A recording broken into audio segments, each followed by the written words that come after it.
What's up, guys? Welcome back to my channel. So I'm here today to talk about The Real Housewives of Atlanta Season 15 finale, or Season 15, Episode 16, Our Imitates Life. Now, only 16 episodes in this season. That is like some Season 1 type shit, you know what I mean? Like, I wonder if the New York City Season 14 will be longer or just as long as this. Like, oh my goodness, 16 episodes? But yeah, and so before we get into the recap, we have some things to kind of touch on. Most importantly, there are all kinds of reports rolling around from all kinds of different outlets about an alleged reboot. So Love B. Scott kind of broke the news, and it was that Atlanta would be getting a full New York City-esque revamp. So, like, scrap everyone, bring in all new people, new everything. You know what I mean? Entertainment Tonight soon published their own report.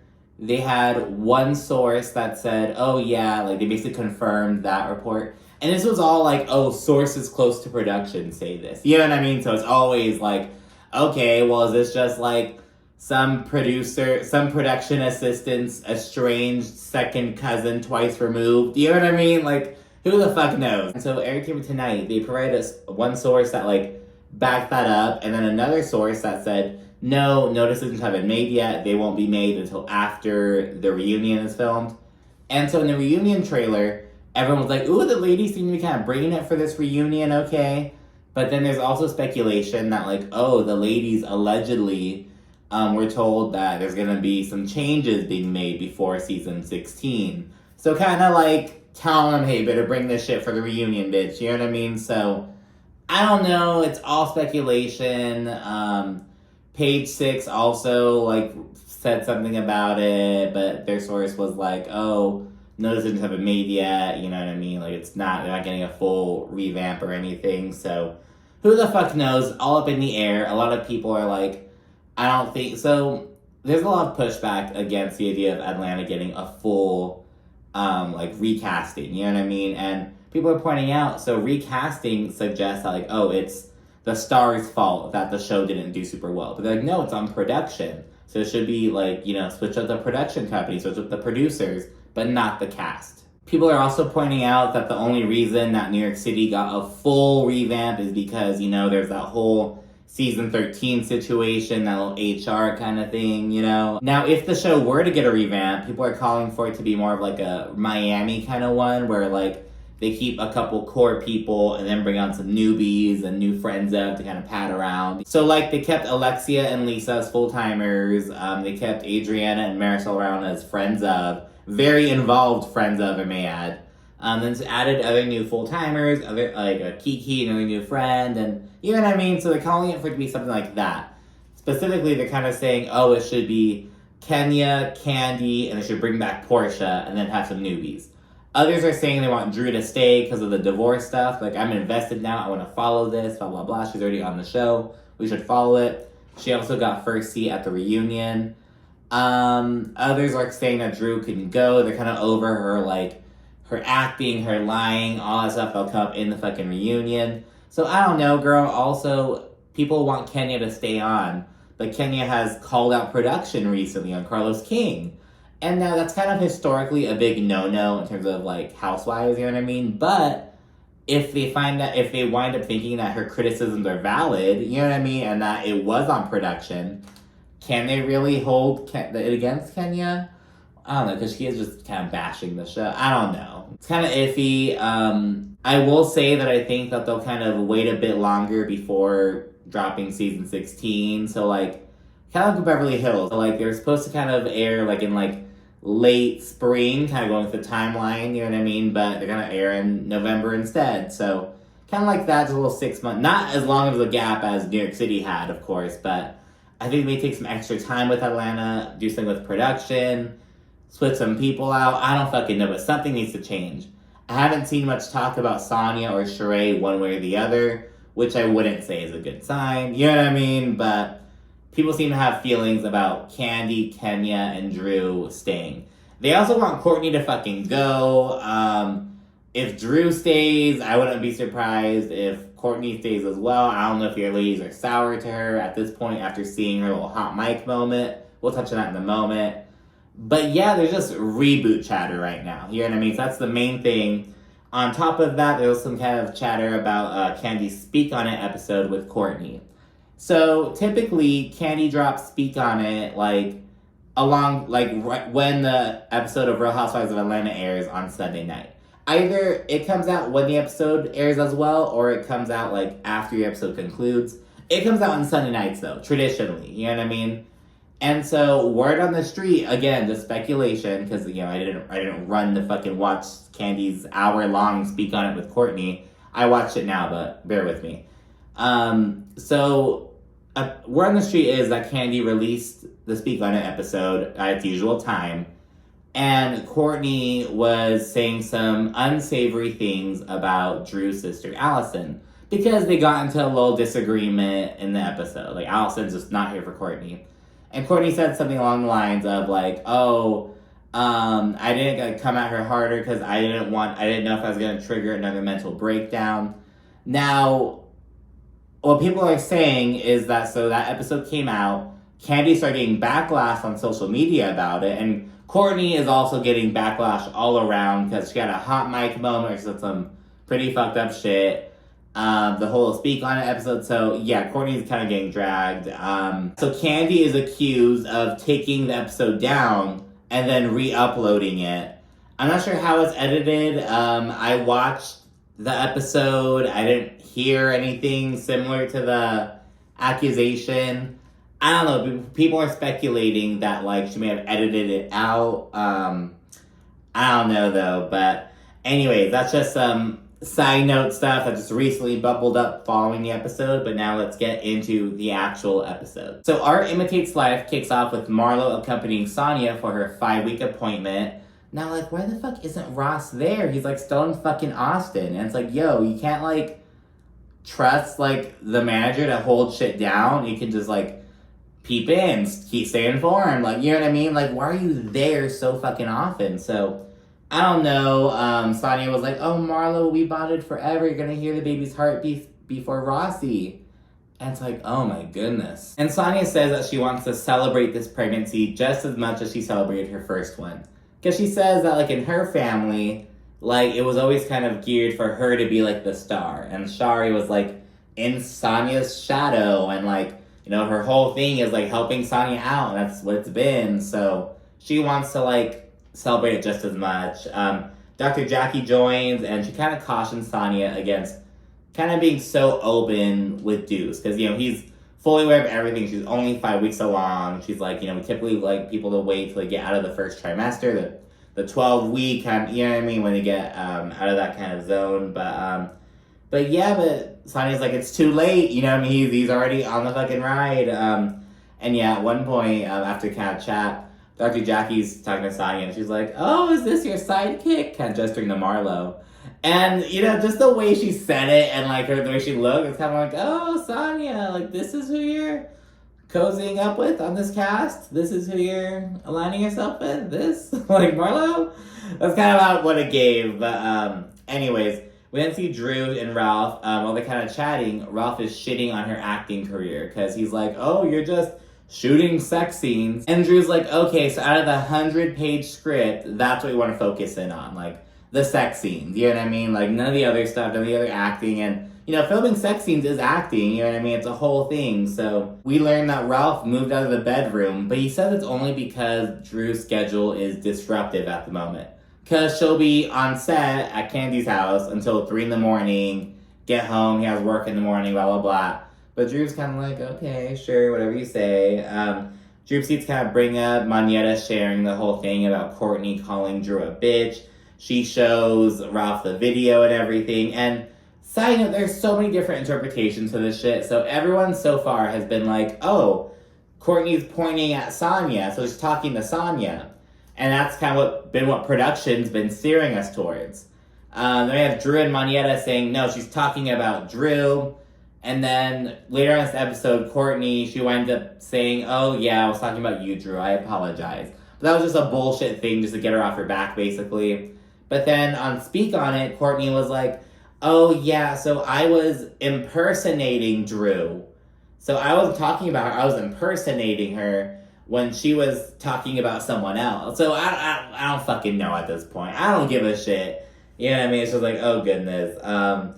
And yeah, and so Drew, she's kind of upset at Courtney, obviously, and she's like, oh, Ralph, like, she's doing this stuff behind our backs, and he's like, what has she done to me? She hasn't done anything to me. And she's like, well, you're my husband. Like, if I don't rock with somebody, you don't rock with somebody. That's how it works. But he's like, oh, you have all kinds of friends that have called you a bitch. Kenya's called you a bitch. Marlo's called you a bitch. Candy's called you a bitch. You're cool with all of them. Just kind of bringing that up. And Ralph says, oh, Courtney didn't offend me, so, I don't have a problem with her. And Drew, she feels like she hasn't validated or hurt or anything. And he's like, it's not worth me getting involved in. What do you want me to do? Do you want me to get involved? And that's not what I'm gonna do. It's like, you don't have to get involved, Ralph, but you could just fucking listen to your wife. Drew storms off. The conversation carries over into the kitchen where Drew's sister Allison is washing dishes. Their chef is there cooking. Drew's assistant is there. It's like a packed thing. It carries over into there. Allison tries to kind of reason with Ralph, and, because he's like, oh, like, Drew's freaking out. Just called her a bitch. Everyone says the word bitch. It's not a big deal. And Allison's like, they could have called Drew a banana. She just doesn't like it. Like, why can't you just, accept that? Just kind of trying to reason with him. He's not dealing with it. Drew gets emotional, and she walks away again. She keeps storming off in her own damn house, and she asks for the mic to get taken off. And as the producers, they're taking the mic off, Drew's like, oh, I can't believe you just embarrassed me like that. And she kind of goes upstairs, and it's like, really, Drew, you can't believe that Ralph embarrassed you like that? He's been embarrassing you your entire fucking marriage. Especially your time on this show. Like, oh my goodness. It's like, I can't believe you embarrassed me like that. Like, really, Drew? It sucks that he's doing it, but you can't believe that he's doing it. Why the fuck wouldn't he do it? He's been doing it this whole time. With no, consequences. You know what I mean? Like, no, it was just one of those things. It's like, girl, like, really? We get a scene between Kenya, her dad, and Brooklyn. She tells him about how she wants to expand her family. And he's like, you mean you want to adopt? And she's like, no, I have the embryos. He's like, oh, God. He's like, you almost died the first time. She's like, I know, but she's kind of more open to getting a surrogate. However, as we know, she's had this whole drama with Mark Daly, him trying to hold her in contempt of court. So she doesn't want to use the embryos. But, she could always use a sperm donor, all that stuff. But, yeah, and so the dad, he's like, oh, I really think that'd be a good idea for you, Kenya, to use a surrogate. And Kenya is agreeing with it. So she's kind of more on board with it. She says, oh, well, Kandi's done it. My other friend, I'm talking about Shamia, I presume she's done it. So, yeah, all that stuff. We can see with Marlo, she's at La Archive with Scott Lee. Just some bullshit catching up on Marlo. We haven't seen her at La Archive all fucking season. Now, all of a sudden. She's working with Tammy Roman, Cynthia Bailey, Garcelle Beauvais, and she got a recent feature in a magazine. All this shit, so she's kind of just working on growing and expanding. She's taking her time and is excited to see where it goes with Scott Lee, but she's in no rush. Production asks her, oh, is Scott Lee your boyfriend? And she's like, oh, he's my friend, who's a boy, and we're dating, but he's not my boyfriend. Just that whole fucking thing. Let's see Drew and Ralph meeting up with Dr. Ken. They discuss Ralph moving out of the bedroom. Ralph says that it's liberating as Drew's kind of expressing how it hurts her. She feels alone. And she's getting kind of emotional, and Ralph's like, I feel free. I feel great. Just relishing in Drew being hurt as he's, feigning all this happiness and shit. When in reality, he's sleeping on the fucking bottom bunk in a twin-sized bed. Oh, it's liberating. Really? Damn, just being an asshole, on purpose. He was relishing in her hurt. Ralph, he makes all these stupid excuses as to why he moved out of the bedroom. The look on Dr. Ken's face says it all. He's just he's just like Drew. Girl, it's just not working. Because he has been working with Drew for the past, months, on solo sessions. And here he is seeing Ralph doing the same old fucking bullshit, doing the same things. And it's like, girl, you just need to fucking go. Then we see the little I want to call it a viewing party for the past, but it's not like a viewing party. They saw like the trailer. You know what I mean? So like a trailer party, but they didn't see the whole fucking movie. It just came out on Peacock. I don't know if I'll see it. I'm really bad when it comes to like watching new movies and watching shows when they come. It takes me a few years to get around to it, like, to be honest, unless it's Housewives, of course. But yeah, people start rolling in. Ladies mingle and whatnot. Courtney, she greets Drew. They hug and everything. And as she approaches Allison, she's like... And Courtney's like, oh, okay, my bad. Allison's like, yeah, you're right, it is your bad. Just, like, all on that shit. She makes a comment like, oh, when she stops being fake, I'd like to find out why she's calling my sister a bitch. All this shit. It's kind of like a mini kind of scene almost. And Courtney's like, oh, why don't we chat over here on the side? They kind of go over there, and Allison's like, oh, you looked me dead in my face, and you said you didn't call Drew a bitch, but you did. Blah, blah, blah. Drew joins the conversation, and Courtney, she eventually apologizes. But she says that she only did it to shut Drew's confused ass up.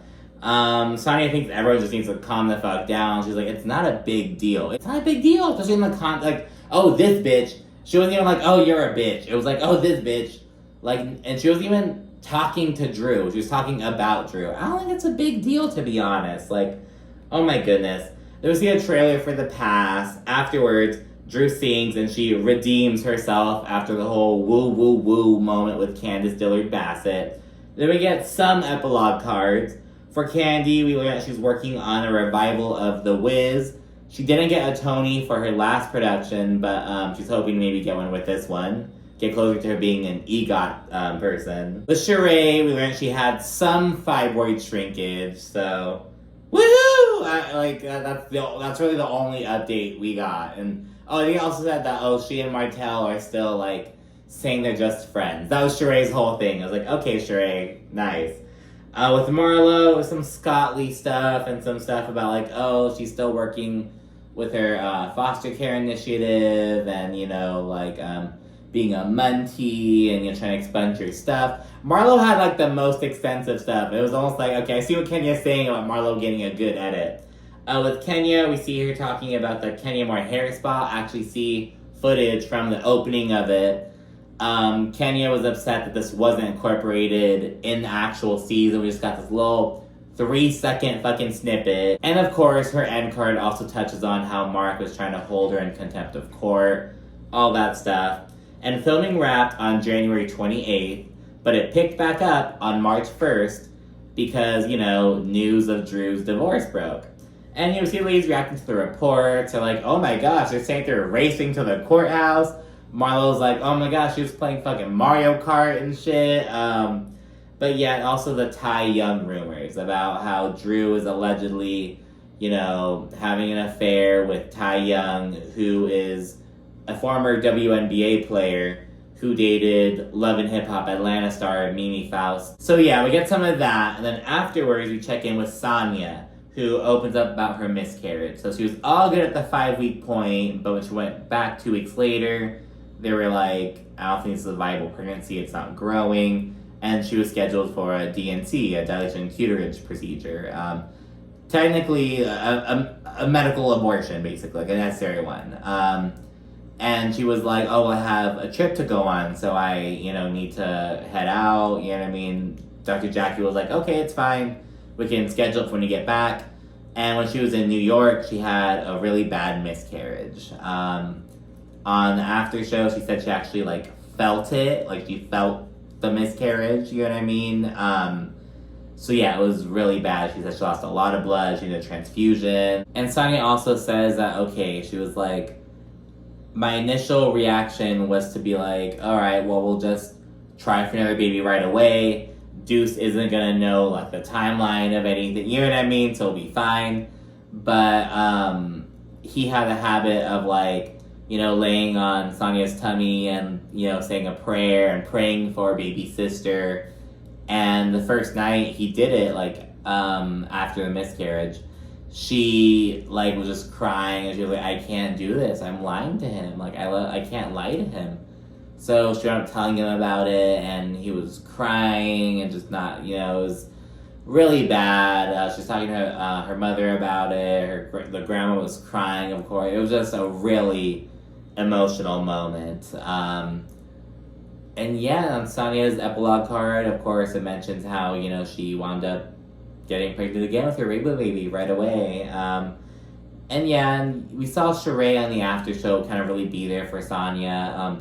While Sonya was kind of talking about the experience, Sheree kind of really seemed to kind of be like really empathizing with Sonya. But she eventually revealed that right before she had Callie, her youngest, she had a miscarriage. So yeah, we see Sheree kind of open up about that, really be there for Sonya. So they had a moment. So, and you know, congratulations to Sonya. She's pregnant again. We see her little baby bump, and oh, she looks so beautiful at the reunion. We hadn't seen the reunion yet, but in the pictures, it was like mermaid queen Sonya. It was mermaid vibes, like just the color of the dress, the hair, the style of dress, the glitter, and the little baby bump was so beautiful. We then see Drew. She's pulling up for her final confessional. We then see Drew, and she's pulling up for her final confessional interview on March 3rd.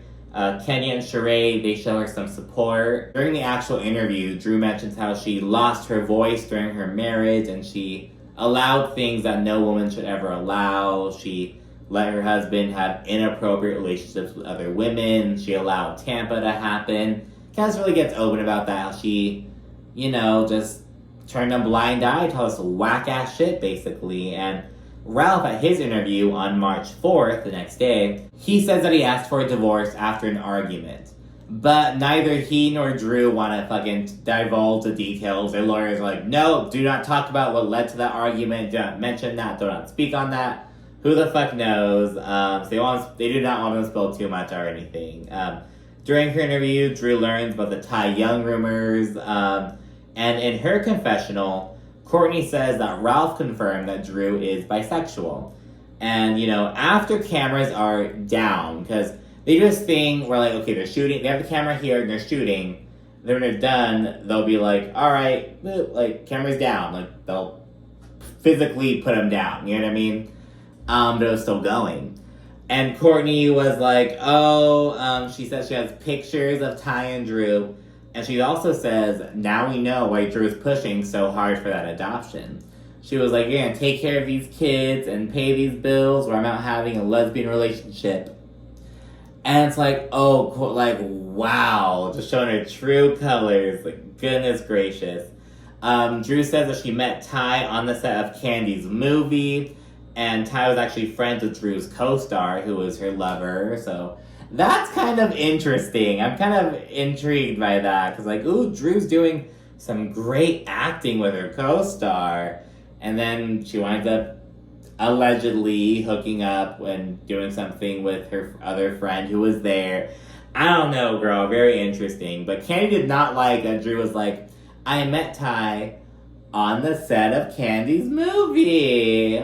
Just the way she said it, like, her body language, the manner in which she spoke, like, it was very suggestive. So almost kind of like, oh, look at Kandi over here hooking things up, the freak queen doing all this shit. So whatever. Drew's end card notes that she and Ralph are cohabitating as a co-parent. It's like, so they're still living in the same place? Oh my god, no fucking, I mean, I can't imagine. That's you can't heal when they're that close. You cannot heal when they're that close. When they're that fucking close, there's no fucking way. You know what I mean? But anyways, that's it for this episode. Be sure to like, comment, subscribe, and stay tuned for more. So yeah, all around, everyone's agreeing that this season was kind of lackluster. We'll see how they move on. If they just switch up production, if they keep the cast as is, if they do a Miami-esque type revamp with like a core few and some newbies kind of rounded out, or a full-on fucking sweep and just bring on a whole new cast. We shall see. But anyways, thanks again. Bye.